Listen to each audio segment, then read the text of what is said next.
Buenas noches, estimadas y estimados contadores pertenecientes al Colegio de Contadores Públicos del Cusco, distinguidos ponentes y público en general. Con motivo de conmemorar el 63 aniversario de promulgación de la Ley 13253, Ley de Profesionalización del Contador Público, damos inicio a las conferencias magistrales programadas para el día de hoy, dando con ello el cierre a este ciclo de capacitación. Las ponencias del día de hoy están a cargo de distinguidos profesionales de la contabilidad. Primeramente tendremos al señor Martín Díaz Guamán, ex vicecontralor de la Contraloría General de la República, con el tema Aportes a la Auditoría Financiera General en la lucha contra la corrupción, indicios de fraude. Seguidamente tendremos al señor Juan Uri Zarzar, ex Contralor General de la República, con el tema Integridad y lucha contra la corrupción. Y cerramos con la participación del señor Antonio Trujillo Calero, presidente del Colegio de Contadores de Pichincha y del hermano país de Ecuador. Esperamos que estos temas contribuyan a la capacitación constante como profesionales de la contabilidad, sean temas que permitan una reflexión sobre nuestro rol y estén orientados a un crecimiento profesional. Dándoles la bienvenida, damos inicio a este último día de capacitación. Todos los participantes, si tienen preguntas para el ponente, por favor lo consignan en el chat, ya sea del Facebook o del Zoom, y al final de la ponencia nosotros le hacemos llegar al expositor. En este caso vamos a dar inicio a la primera ponencia.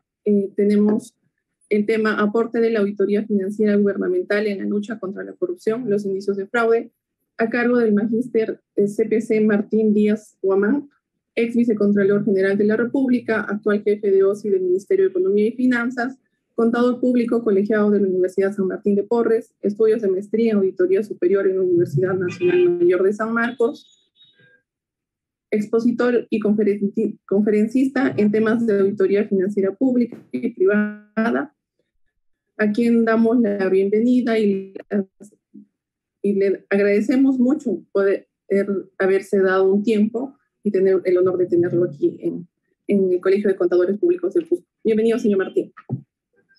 Muchas gracias, Lisette. Estimados colegas y amigos, tengan ustedes muy buenas noches.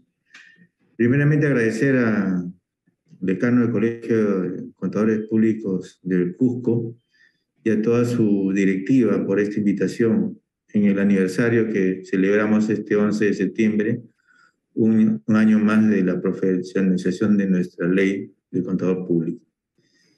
El tema que hoy día traigo es ¿cuál es el aporte de la auditoría financiera gubernamental en la lucha contra la corrupción? Indicios de fraude. Nosotros como Contraloría emitimos un documento en febrero de este año actualizando nuestro manual de auditoría financiera gubernamental.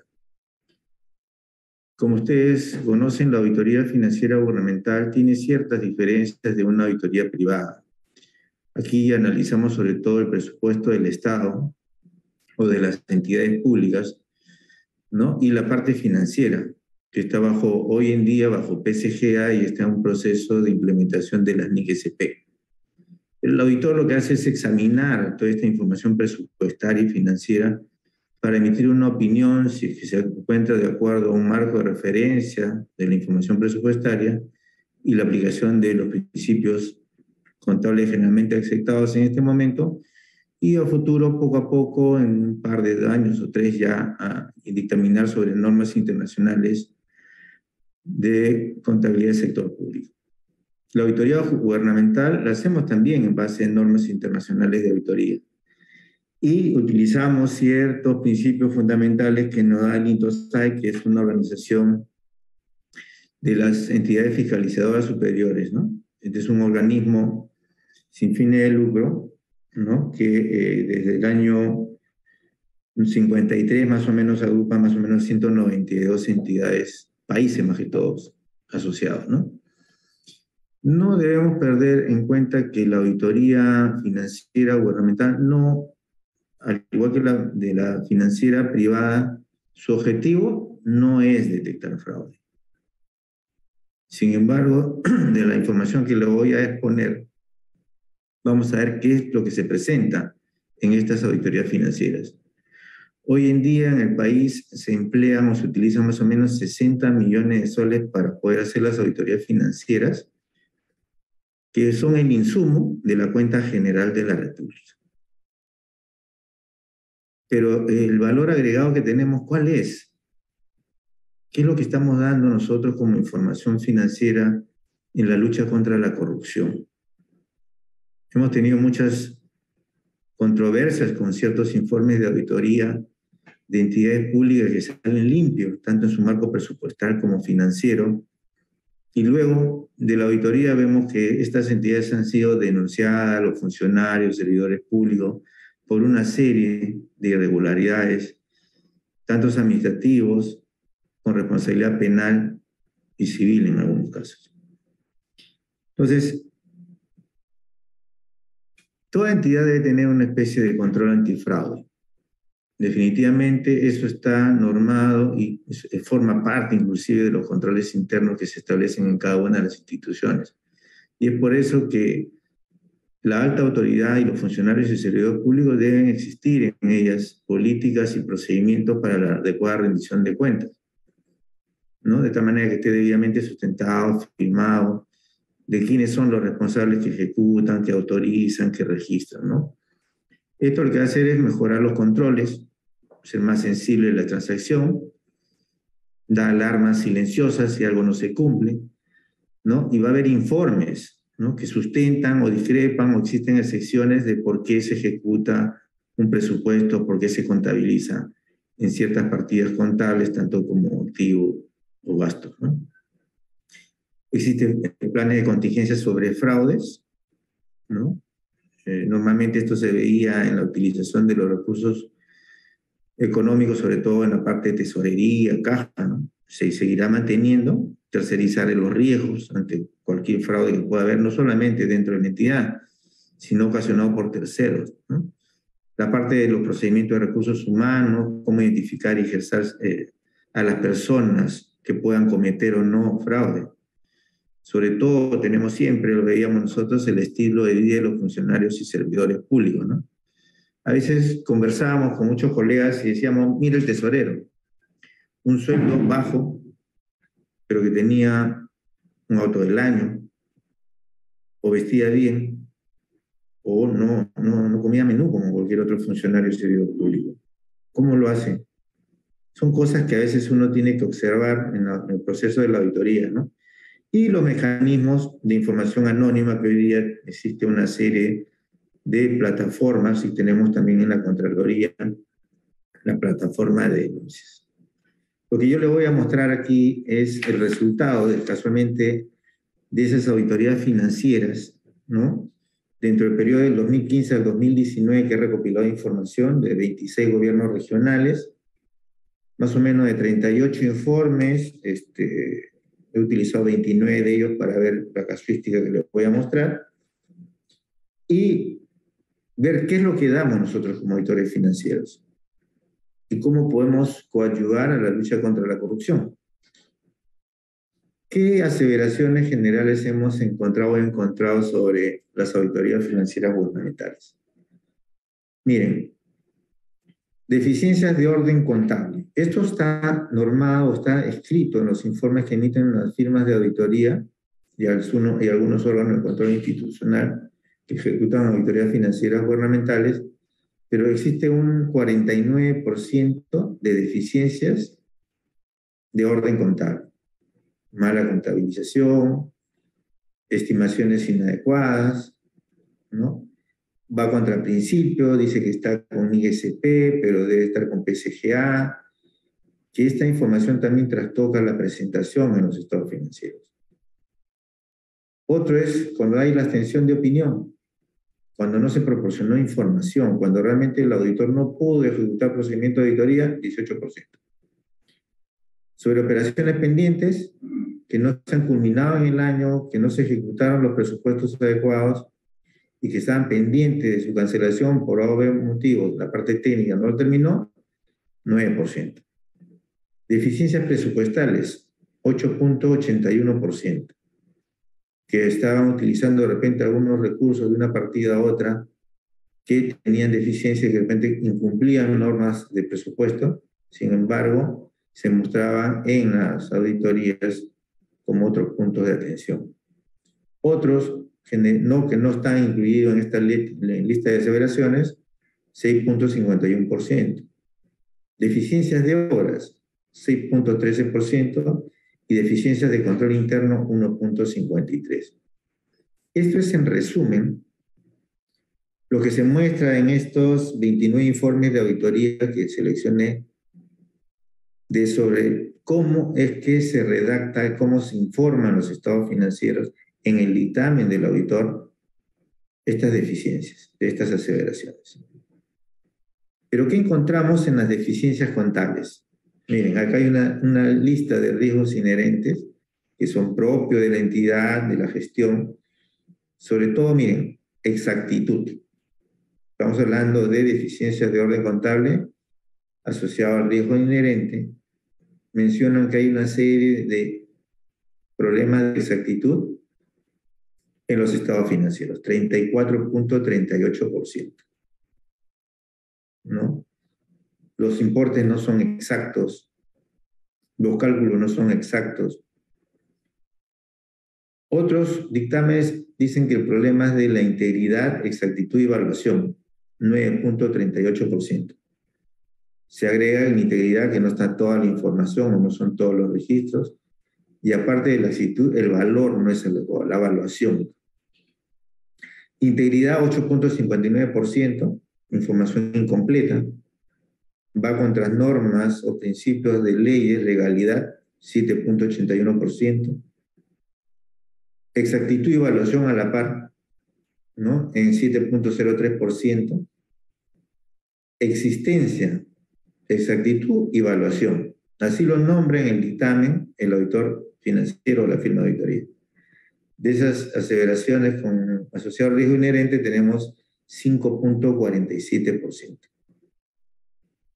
Y así tenemos una serie de evaluación, derechos y obligaciones, integridad y exactitud, que emiten los estados financieros de nuestros colegas a través de las firmas.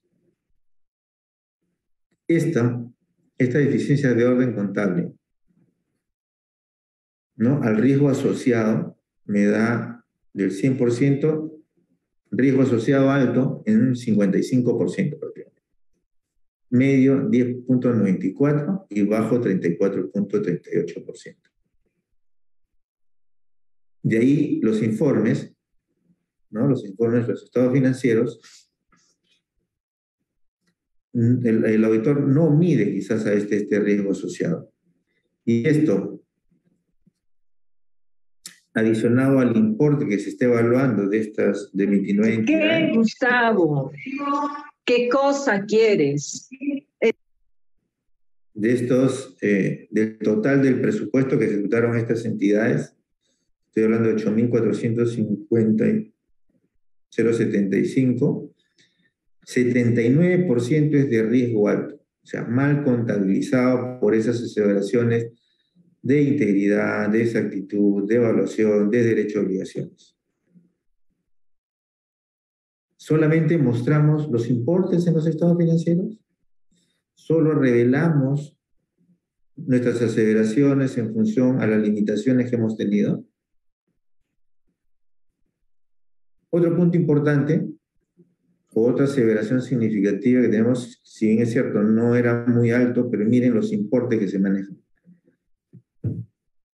Deficiencias en las obras. En los dictámenes, cuando se mencionan deficiencias en las obras, se indica que el riesgo de la aseveración de exactitud, existencia y evaluación ocupan el 43.75%. Eso es lo que está en los estados financieros. El auditor no ha podido satisfacerse totalmente, porque existen problemas de exactitud, de existencia y evaluación.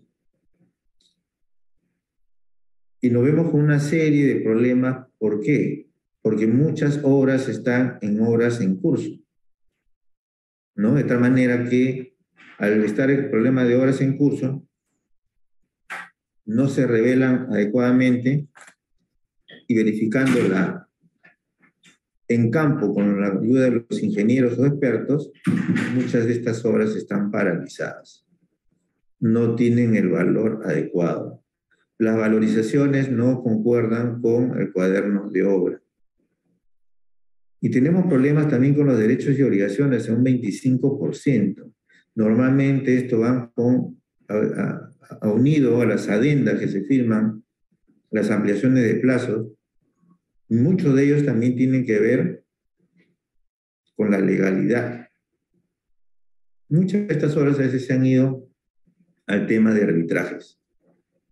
Y en el Estado peruano nos hemos dado cuenta que los arbitrajes no lo gana el Estado. No es importante la información mostrada en los estados financieros. Y esto,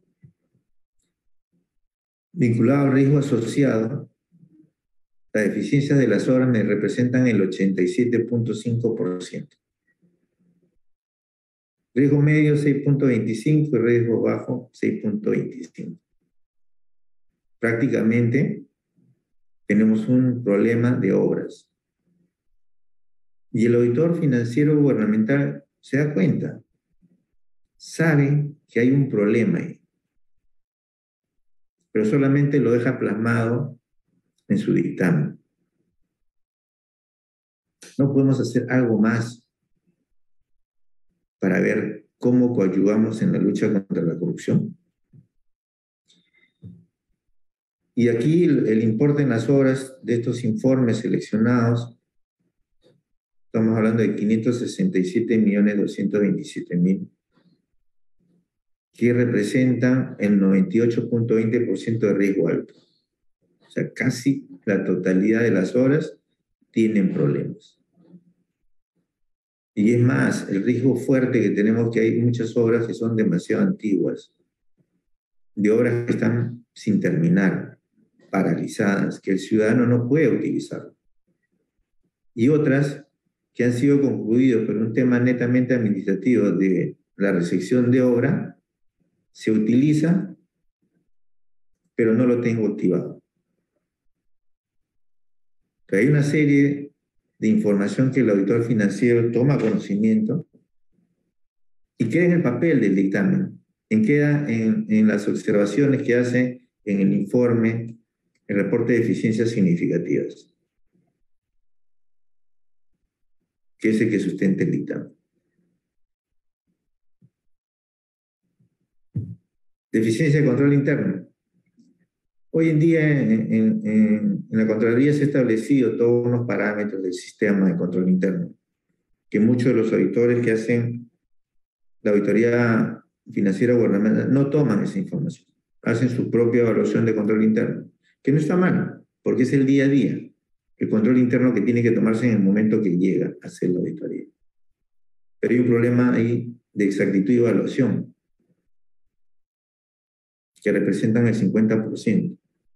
Legalidad, 25%, y legalidad con derechos y obligaciones, como se debe mostrar, 25%. ¿No? Estas deficiencias de control, si se dan cuenta, es un filtro de la lucha contra la corrupción.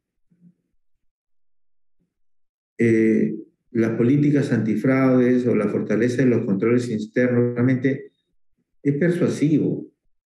No es que no exista o no se vaya a presentar algún fraude en un registro netamente financiero o en la decisión que toma el auditado o el funcionario o servidor público. Eso es un poco coercitivo para poder disminuir y cumplan con las normas. Pero es un filtro que da realmente la certeza de que se está poniendo algunos controles para el uso adecuado de los recursos del Estado. Realmente al riesgo asociado nos da el 100%. ¿No? Normalmente, si quienes hemos tenido la oportunidad de evaluar los controles internos en las instituciones públicas, podemos ver realmente que existen los manuales de organización y funciones, los reglamentos de organización y funciones, los macros, pero cuando evaluamos los controles internos nos damos cuenta que quedan en el papel, que no funcionan, que se escribe algo que no se ejecuta. Entonces no funciona el control interno. Por más que tengan excelentes documentos, genera incertidumbre en las transacciones. Y podemos ver ahorita el nivel de corrupción que existe en nuestro país. Es lamentable decirlo. Nuestra pregunta viene, ¿qué hacemos como auditores financieros? ¿Es suficiente el dictamen que emitimos? ¿Es suficiente el reporte de eficiencias significativas? Y esto, el riesgo del control interno, que se conoce como deficiencia al monto asociado, de 262.979.000 prácticamente, son los montos que podemos estar perdiendo, ¿no?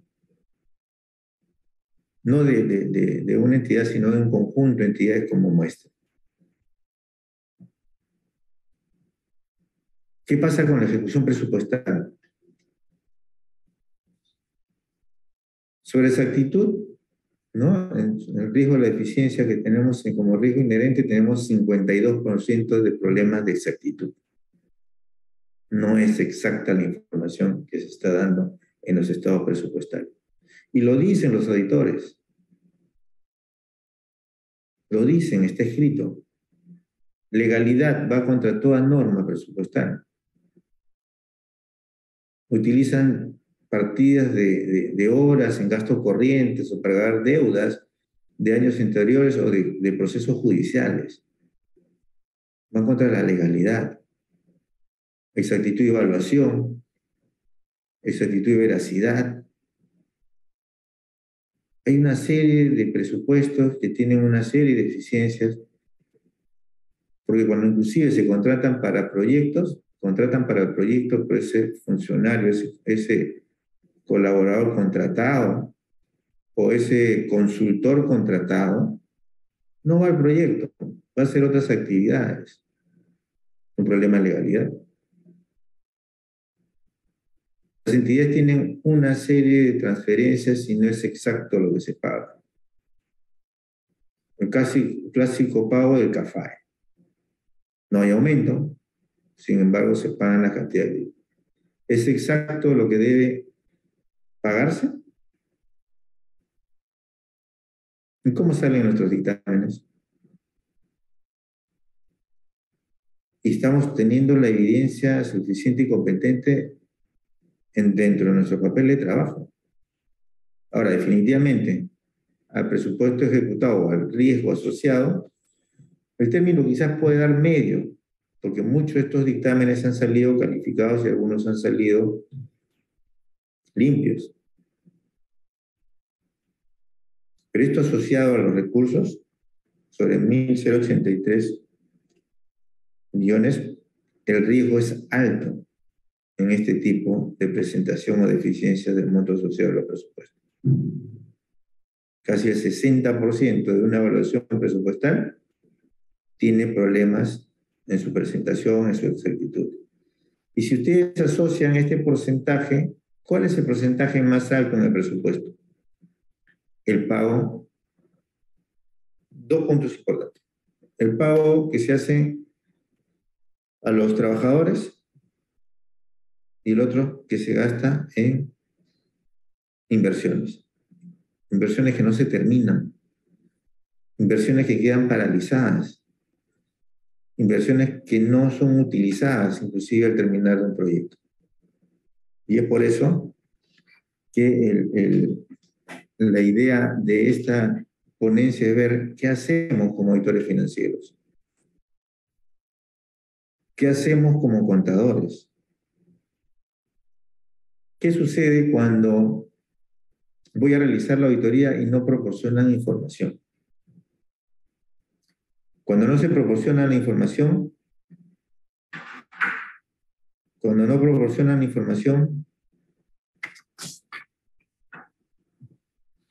está afectando la integridad. ¿Está? Ya está afectando la integridad en un 26% de los registros que tenemos. Afecta la exactitud y la evaluación, legalidad, ocurrencias y todo, pero hay un tema más importante cuando no hay información. Hay una limitación al alcance del auditor financiero. ¿Y esto por qué? porque no nos dejan aplicar nuestro procedimiento de auditoría y a veces no podemos ni siquiera aplicar procedimientos alternativos. ¿Qué hacemos? Esto asociado al riesgo asociado, normalmente el 72% nos da una proporción muy significativa de que las entidades que no entregan información, el 72% de estas son pésimas en rendición de cuentas. Y los presupuestos, 60% de riesgo alto. Entonces, los temas que hemos estado viendo es el auditor financiero puede identificar de una manera efectiva deficiencias que eventualmente podrían constituirse en fraude en los gobiernos regionales. Sí, porque de acuerdo a los dictámenes los están mostrando. Están indicando qué es lo que están presentando y están sustentados en su papel de trabajo. Pero los riesgos inherentes asociados a los riesgos combinados hacen presumir que existen actos o omisiones que afectan el manejo transparente de estos recursos.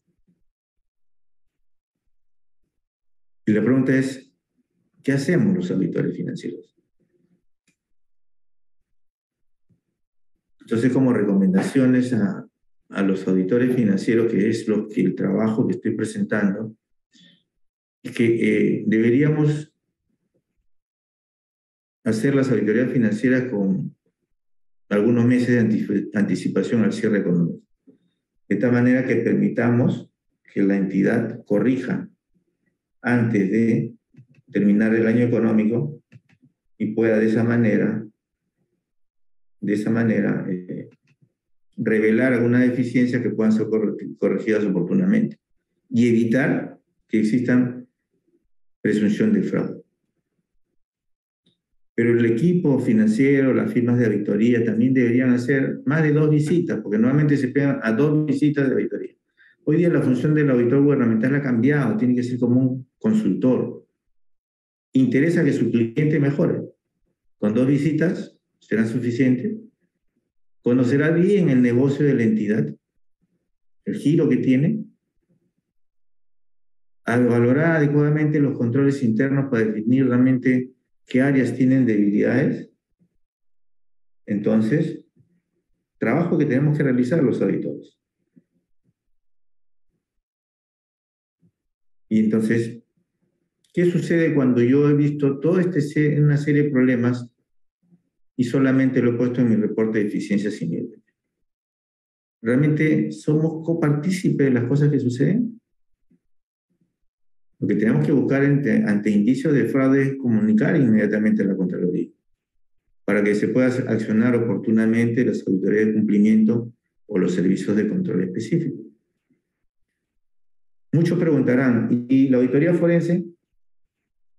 No estamos aplicando hoy en día auditoría forense en nuestro país. No tenemos ahorita práctica. Es más, si bien es cierto, las auditorías financieras son interdisciplinarias, porque trabajamos no solamente ya contadores, sino trabajamos también otro tipo de profesionales. También en las auditorías de cumplimiento, servicios de control específicos, lo hacemos lo propio, sino que tratamos de identificar responsabilidad, porque no podemos permitir que el funcionario público, por una mala decisión, porque no está preparado, incumpla normas que permitan un indicio de fraude. O que realmente esté inmerso en un proceso de corrupción. No podemos permitir que este funcionario continúe dentro de la administración pública. Y es por eso que activamos el servicio de control específico. Esto nos lleva a nosotros a meditar qué es lo que tenemos que hacer como profesionales en sí. Si bien es cierto, estas son las cifras que se ven como parte de las auditorías gubernamentales en las regiones, lo propio está sucediendo en los gobiernos locales, en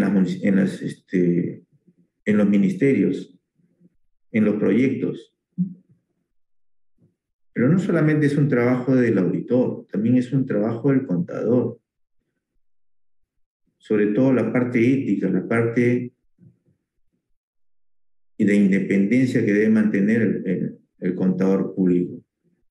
Ahí está un poco el meollo del asunto, porque nosotros como contador a veces cumplimos la función de administrador, de director de economía, y la pregunta es, ¿estamos actuando bien? Viene el colega auditor y nos revela todo eso. Pero acá hay una falencia. La Contraloría tiene normas, existen normas, qué hacer cuando hay un indicio de fraude.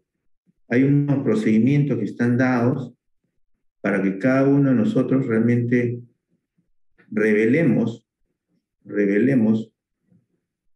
estos indicios de fraude en forma oportuna, de tal manera que podamos actuar en conjunto. Entonces, de eso se trata. Entonces, yo lo llamo a reflexión, a seguir preparándonos, a seguir coordinando. Hay unas directivas que tenemos nosotros en la Contraloría, qué hacer cuando se presenta un indicio de fraude. Pero el indicio de fraude es sobre los procedimientos de auditoría que aplicamos a una muestra selectiva que hemos realizado nosotros. No es que voy a buscar el fraude directamente. Sobre la información que obtenemos, es la aplicación de nuestros procedimientos, es que nosotros hacemos la identificación. Anteriormente, hasta antes del año 2014, cuando fue que modificamos el Manual de Auditoría Financiera Gubernamental, las firmas de auditoría identificaban responsabilidades. Y lo hacíamos mal, pues. Ninguna pasaba al Ministerio Público. Porque no éramos expertos, no somos expertos. Pero ¿cómo podemos coadyuvar? Si yo tengo una limitación al alcance, mi pregunta es, ¿tengo las pruebas suficientes para indicar que hay un indicio de fraude? Sí. Hagamos entonces el informe de indicio de fraude, el reporte. No vamos a involucrar al auditor. Vamos a hacer una acción, un servicio de control, donde la misma Contraloría, con sus mismos profesionales, de todo nivel y de todas las carreras que necesitan, aplicará los procedimientos necesarios para identificar esas responsabilidades. Hoy en día, que ya se aplica el procedimiento administrativo sancionador, nuevamente, es la única forma de sacar a los corruptos de la administración pública. Por lo menos sancionándolos administrativamente, que no continúen haciendo estos fraudes a las entidades donde van. Porque lo que hacen es rotar. En las regiones se van de una unidad ejecutora a otra, y el otro año a otra, y otro año a otra, y así terminan 10, 15 años, dependiendo de la cantidad de unidades ejecutoras que tienen, haciendo lo mismo. ¿Qué hacemos los auditores? Ya entregué mi informe, ahí está mi dictamen, ahí está mi reporte de eficiencia significativa. ¿Por qué no aportar preparando estos indicios de fraude que lo tenemos en nuestras manos? ¿Cuál es el temor? No es una práctica normal quizás, pero tenemos que empezar a hacerlo. Si realmente queremos hacer cambio en nuestro país, tenemos que comprometernos a decir las cosas como la vemos.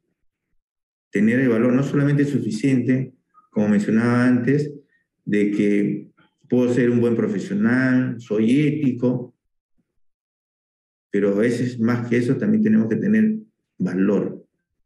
Valor para comunicar y decir las cosas como la vemos, como la encontramos. Si no, no cambiamos nuestro país. La auditoría tiene que cambiar. Todo ha cambiado. Cambian nuestras normas. ¿Qué falta? Que cambiemos los auditores, que cambiemos los contadores.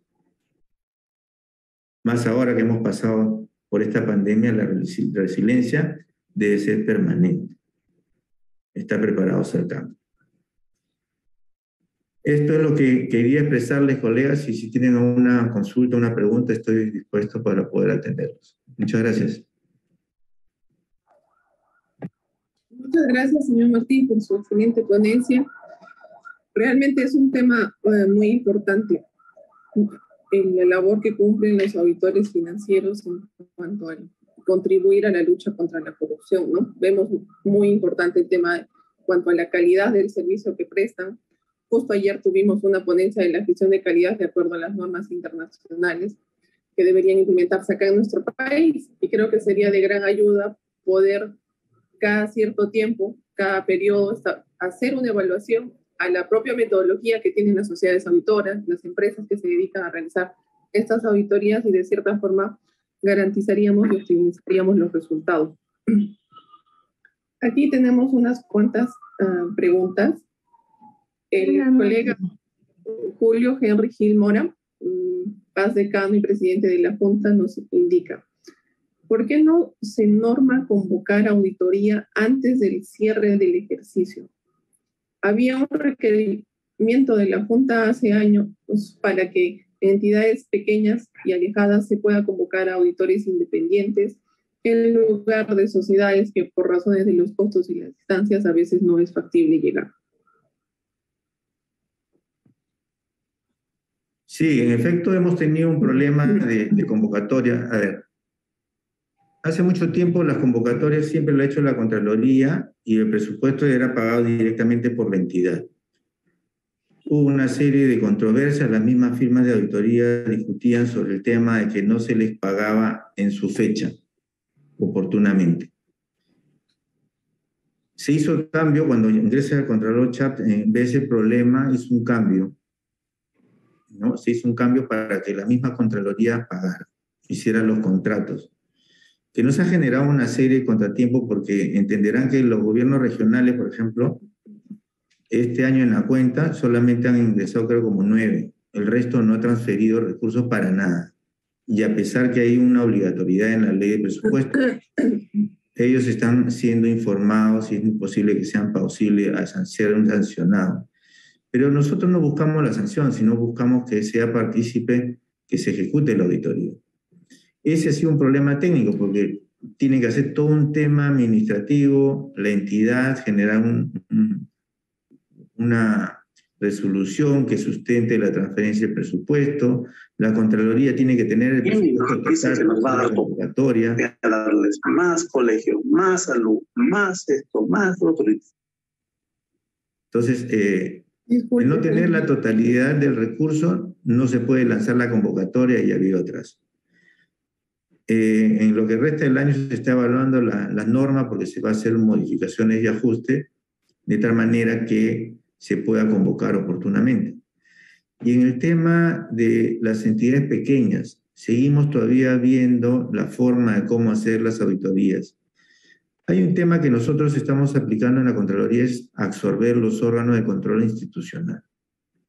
Realmente lo que deseamos es que las auditorías sean realizadas por el mismo equipo de control que tiene la Contraloría, a través de las gerencias regionales, a través de sus órganos de control institucional. Pero este es un tema que hay un reto pues, de nosotros, que si queremos participar, cada cierto tiempo hay convocatorias. Inclusive no se está pidiendo una cantidad de experiencia porque los estamos tratando de formar, ¿no? En un curso bastante corto, pequeño, para poder hacer esas participaciones.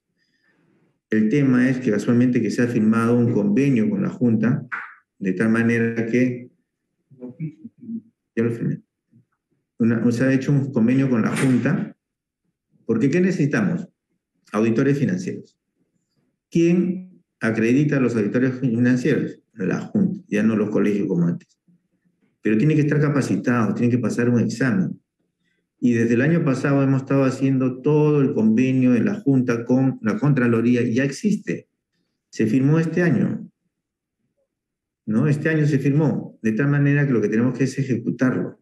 Pero lo que se busca es que sea una capacitación uniforme, que sea una sola malla curricular, que capacite no solamente los profesores de la Junta, sino también hemos puesto a disposición profesores gubernamentales a través de la Escuela Nacional, de tal manera que exista una uniformidad de criterios. Teniendo eso, realmente no vamos a necesitar quizás al auditor independiente, vamos a hacer que el auditor independiente se incorpore a la Contraloría. Buenas noches. Buenas noches, ¿puedo preguntar? Adelante, señora Rosa. Buenas noches, señores miembros del Colegio de Contadores, y también buenas noches primeramente felicitar al expositor que prácticamente ha hablado lo que sucede hoy en día. Primeramente felicitarle y también a los organizadores del Colegio de Contadores reiteradamente. Bueno, el expositor ha hablado un aspecto, diría yo, muy importante sobre el procedimiento administrativo sancionador. Me preguntaba si la Contraloría ha emitido normas sobre procedimiento administrativo sancionador. ¿Por qué las auditorías, cuando se termina, el auditor da sus conclusiones, da sus recomendaciones? Y estas recomendaciones no se implementan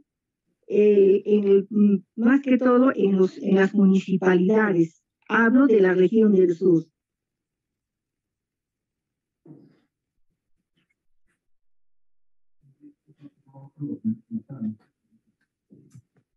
A ver, el tema del procedimiento administrativo sancionador, la Contraloría ha emitido ya normas sobre ellos, ya se está utilizando, porque se da a partir de la ley hacia adelante.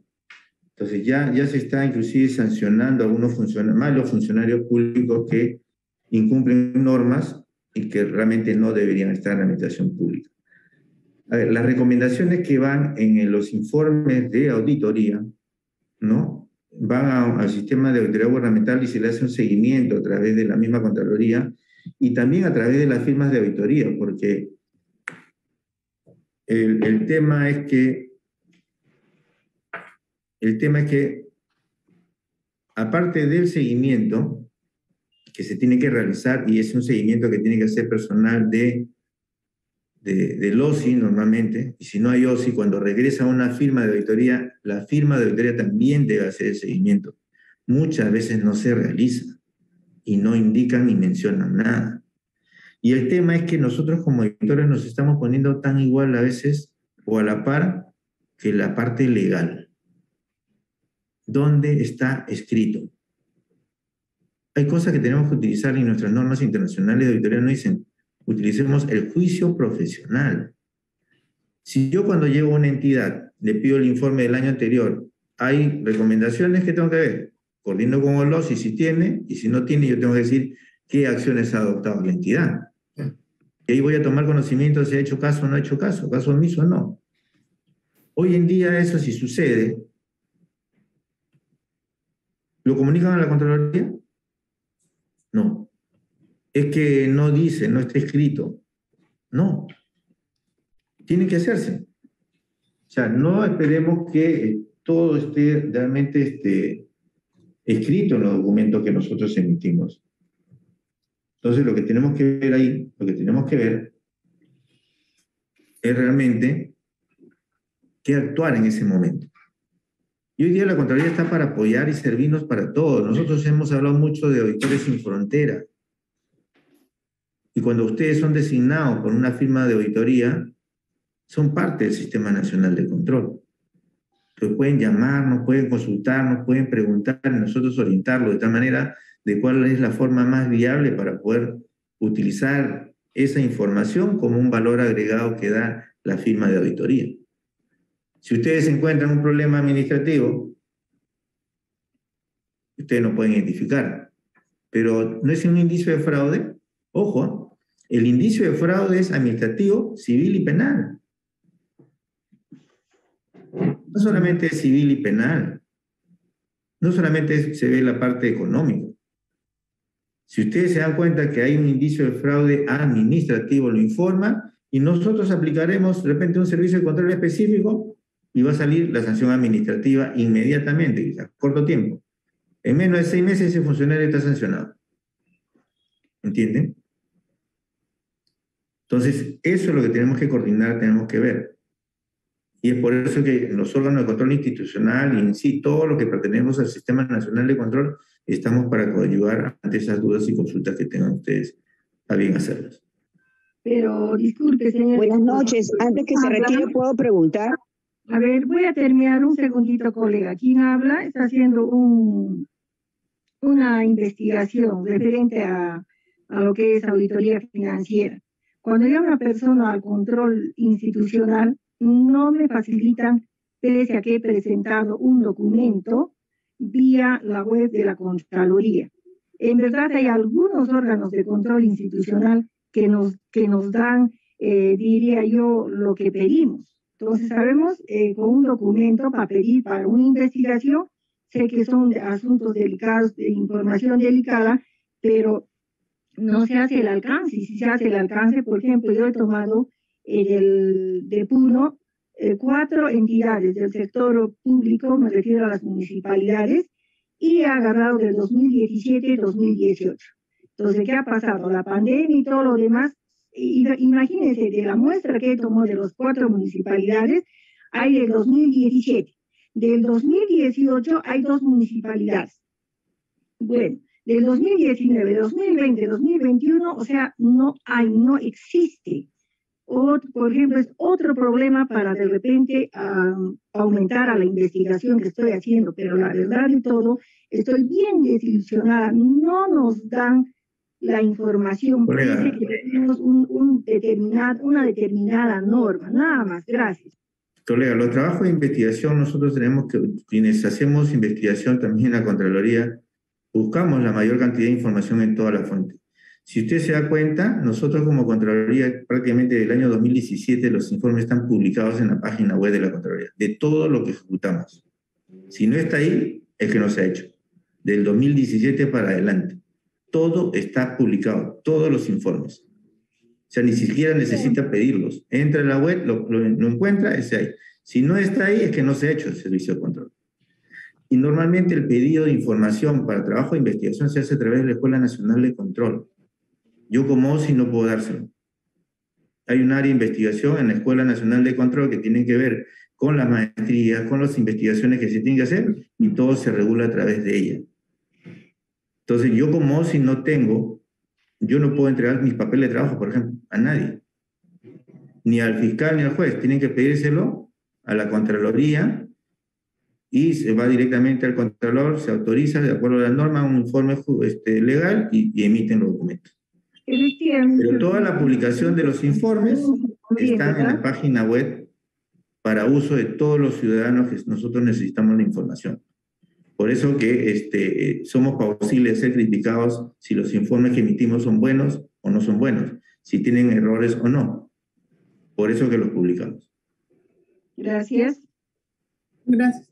Señor Martín, dentro del chat también hay un comentario de la colega Estela Valencia. Ella es presidenta del Comité de Administración Pública y señala que hay muchos problemas en los registros contables y saldos desnaturalizados de cuentas contables, y que muchas veces se generan por el constante cambio de los profesionales en las municipalidades, ¿no? Que no necesariamente se ven motivados por temas de desempeño, de profesión, sino por temas políticos, que incluso hay profesionales inexpertos, comentarían, ¿no?, que realizan esta labor.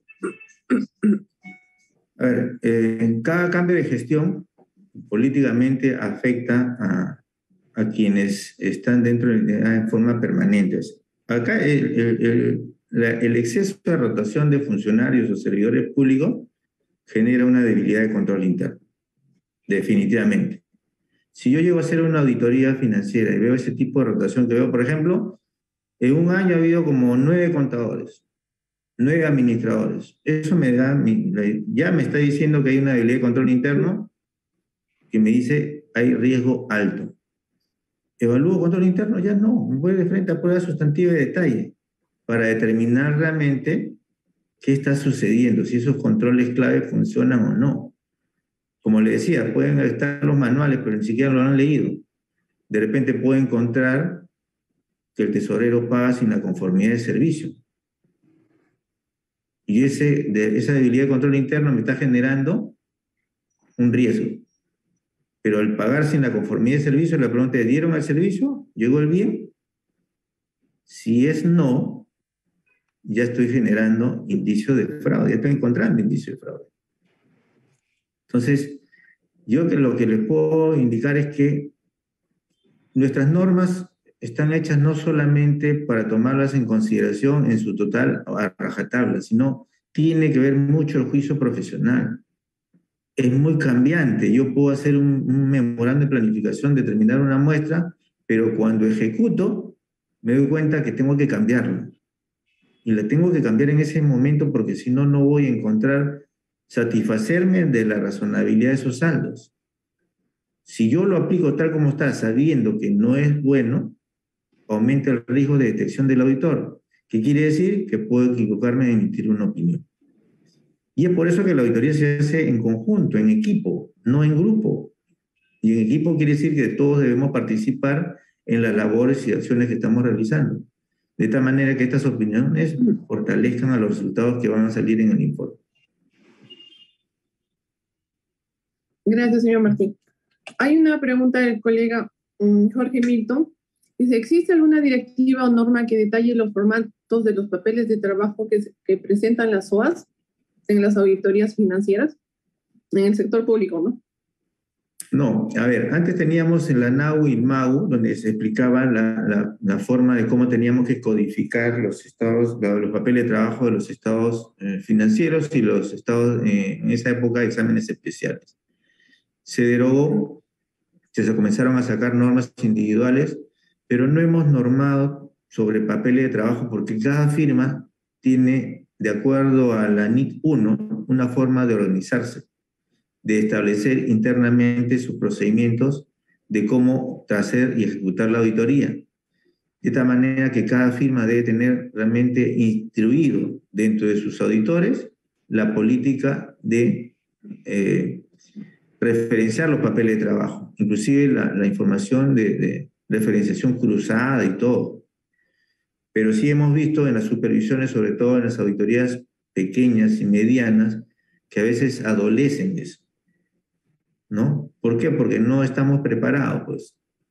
Ya, y esto a un punto de atención. No está mal asociarnos, no está mal tratar de crecer, no está mal tener una firma de auditoría, pero estas cosas que organicemos o querramos realizarlas, debemos estar preparados. Y existen normas internacionales de auditoría para firmas grandes, medianas y pequeñas. Lo mínimo que debemos hacer. Hoy en día inclusive seleccionan al profesional por el currículo, así no sepa o esté desactualizados en auditoría, solamente por el hecho de ganar. Y eso no está bien. Genera riesgos, sobrecostos, porque tienen que pagarle con el que ganaron y contratar a otro para que haga el trabajo. Sobre eso no puede normar la Contraloría. Sobre los papeles de trabajo le estamos dando independencia y juicio profesional. No podemos encasillar al auditor, no podemos hacer que pierda una independencia de las labores que hace. Por eso que eso lo dejamos a juicio profesional de cada firma de auditoría en la referenciación y la nomenclatura que utilizan los papeles de trabajo. Ok, muchas gracias, señor Martín. Bueno, el tiempo lamentablemente nos ¿Puedo preguntar ahorita, por favor? Por favor, ¿puedo preguntar unos minutitos? Algo corto, por favor, estimada colega, ya nos estamos esperando. de la... Sí. Ya, felicitaciones, colega Hernán Martín Díaz Guamán. Dígame, desde antes, porque usted es vicecontralor, pero habrá sido trabajador hace años, ¿no? Desde que estamos en el colegio de contadores, bueno, yo soy de Lima, y cuando estudiaba pues con los colegas de Contraloría, porque no todos estudiamos pues en Contraloría, correcto, a veces hacemos cursos de la Escuela Nacional de Control, y igualmente ellos venían al colegio, ¿no? Entonces el tema era, ¿cuál era el tema? Uno, el sistema. Entonces, y presupuesto. ¿Ahora tienen presupuesto? A ver, nosotros como Contraloría hemos crecido, ¿no? Desde el año 2017 con el ingreso del Contralor Néstor Chap. Sí, el colega economista. Sí, economista. Con él, un grupo de colegas, ¿no? Cuando nos llama, indicamos pues todas las necesidades que teníamos, ¿no? Limitaciones también. El presupuesto comenzó a incrementarse poco a poco. Ahora somos un promedio como auditores, un promedio de 4.000, de 1.700 que había antes. Sí hemos crecido, pero mucho de nuestro esfuerzo, más que de las auditorías de cumplimiento, auditorías financieras, se están yendo mucho al control concurrente. la auditoría y el control en general ha ido cambiando, ¿no? De tal manera que es importante el acompañamiento al gestor. La idea no es esperar que termine todo un proceso y decir no ha sido suficiente, o está mal, o te voy a denunciar. Lo que estamos haciendo hoy día es un acompañamiento de tal manera que ese colegio, ese centro de salud, ese hospital, ese mercado se termine y pueda ser utilizado en su oportunidad. Que no existan obras paralizadas, hay más de 1000 y pico de obras paralizadas por indecisiones de la gestión. Hay obras paralizadas por 5 o 7 años que ya no sirven, van a tener que traerlas abajo para poder volver a hacerlas, por ineficiencia del gestor. Y estamos calificando y estamos cada cierto tiempo incrementando. Hoy en día, de acuerdo a la ley, nos están pasando el 2% de ciertos proyectos de inversión, aquellos que pasan de más de 10 millones, para poder preparar auditores y mandarlos a hacer el control concurrente, que es un trabajo que se hace desde el estudio de la prefactibilidad hasta el término y ejecución del proyecto. Si en esos procesos que encontramos no nos hacen caso, activamos definitivamente, automáticamente un servicio de control específico. Y terminada la obra, aplicamos una auditoría de cumplimiento. Ambas orientadas a identificar responsabilidades a los funcionarios y servidores públicos. Señor Martín, Gracias. muchas gracias. Disculpe, el tiempo nos apremia. Sí, gracias a ustedes. Le hacemos llegar virtualmente el certificado, reconocimiento a la ponencia que nos ha tenido la gentileza de atender por el aniversario del Día del Contador, y seguramente tendremos oportunidad de poder continuar brindando mayores capacitaciones a nuestros colegas. Muchas gracias, muy amable. Muchas gracias a cada uno de ustedes, que pasen un bonito día en el Día del Contador, y lo único que le digo es seguir esforzándonos a cambiar un poco nuestra mentalidad. La resiliencia del COVID nos ha cambiado y creo que estamos para poder fortalecer ideas y conocimiento y compartirlo. Que tengan un feliz Día del Contador y hasta otra oportunidad. Bendiciones a cada uno de ustedes. Gracias.